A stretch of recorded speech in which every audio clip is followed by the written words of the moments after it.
মরুভূমিতে এমন নদীর মতো দৃশ্য দেখে আটকে উঠতে পারেন যে কেউ। রাস্তাঘাটে পানি থই থই করছে। গত মঙ্গলবার থেকেই সংযুক্ত আরব আমিরাতের দুবাইয়ে এমন চিত্র দেখা যাচ্ছে। শেষ কবে এমন ঘটনা ঘটেছে মনে করতে পারছে না দুবাইয়ের বাসিন্দারা। ভারী বৃষ্টিতে দুবাইয়ের পথঘাট ডুবে গাড়ি ভেসে গেছে। তলিয়ে গেছে শহরের অনেক শপিং মলও।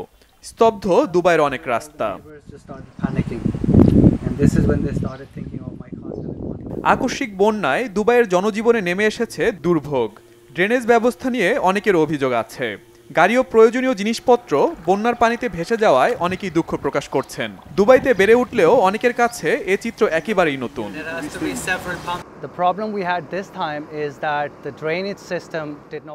আমি দুবাইতে জন্মেছি, বেড়ে উঠেছি এবং আমি এখানে কখনো এমন বৃষ্টি দেখিনি, তাই এটি বেশ চ্যালেঞ্জিং সময় ছিল।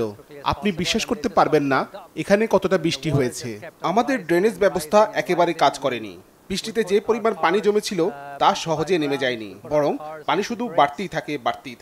আমরা গাড়ি উঁচু স্থানে রেখেছিলাম, কিন্তু তাতেও গাড়িগুলো বন্যার পানিতে রাস্তায় ভেসে যায়। 3টি গাড়ি হারিয়েছি। আমি একজন বাইকার, তাই আমার প্রিয় বাইকটি বাড়ির ভিতরে রেখেছিলাম, কিন্তু সেটিও পানিতে তলিয়ে যায়। ঘরের সব আসবাবপত্র নষ্ট হয়ে গেছে, নিচের সমস্ত ইলেকট্রনিক্স পণ্য নষ্ট হয়ে গেছে। আমরা যতটা সম্ভব জিনিসপত্র উপরের তলায় সরিয়ে নিয়েছি, কিন্তু সামনের উঠোন, পিছনের উঠোন সম্পূর্ণ ধ্বংস ও জলাবদ্ধ। এখনো শহরের ভেতরে অনেকেই বন্যার পানিতে আটকা পড়ে আছেন। বিদ্যুৎ নেই, অনেকের ঘরে নেই খাবারও। আটকা পড়াদের উদ্ধারে এগিয়ে আসছেন অনেকে। ছোট ছোট নৌকায় উদ্ধার কার্যক্রম চালাচ্ছেন তারা।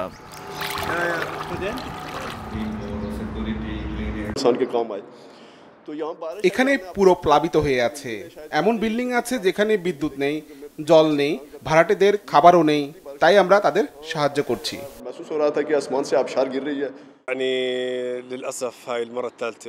এত ভারী বৃষ্টি আমি জীবনে প্রথম দেখেছি। আমি পাকিস্তানের কাশ্মীর থেকে এসেছি এবং সেখানে প্রচুর বৃষ্টি হয়, তবে এ ধরনের ভারী বৃষ্টি আমি জীবনে আগে দেখিনি। বৃষ্টির পরে বিদ্যুৎ ছিল না এবং পানিও ছিল না।